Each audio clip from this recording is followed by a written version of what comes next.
আসসালামু আলাইকুম, সবাইকে স্বাগত জানাচ্ছি সঞ্চয়ের হিসেলে। আজকে সেদ্ধ ডিমের মেয়োনিজ বানাবো। তো আমি একটা ডিম সেদ্ধ নিয়ে নিচ্ছি চিনি 1 চামচ, নিয়ে নিচ্ছি 1 চামচ ব্ল্যাক পেপার মানে কালো গোলমরিচ গুঁড়ো, আর দিয়ে দিয়েছি হাফ চামচ লবণ আর আধা কাপ তেল। আর এখন খুব ভালোভাবে এটাকে ব্লেন্ডারে ব্লেন্ড করে নিব।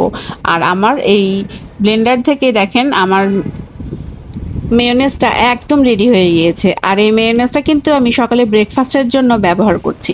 তো আমি আরেকটা ডিম সিদ্ধ একটু ভালোভাবে ম্যাশ করে নিচ্ছি, আর এখানেও একটু হালকা লবণ মানে আধা চামচ লবণ আর নিয়ে নিচ্ছি আধা চা চামচ গোলমরিচ গুঁড়া দিয়ে একটু মিক্স করে নিচ্ছি। আর আমি পাউরুটির ধারগুলো কেটে নিচ্ছি, কারণ পাউরুটির ধারগুলো মুখে গেলে খেতে একদম ভালো লাগে না। আর এই পাউরুটির এক সাইডে আমি মেয়োনেজ লাগিয়ে নিচ্ছি, আর মেয়োনেজের উপরে আমি এই ডিম যেটা আমি ভর্তা করেছিলাম মানে ডিম ম্যাশ এগ ম্যাশ সেটা লাগিয়ে দিচ্ছি। আর তারপরে দিয়ে দিচ্ছি কয়েক টুকরা শসা।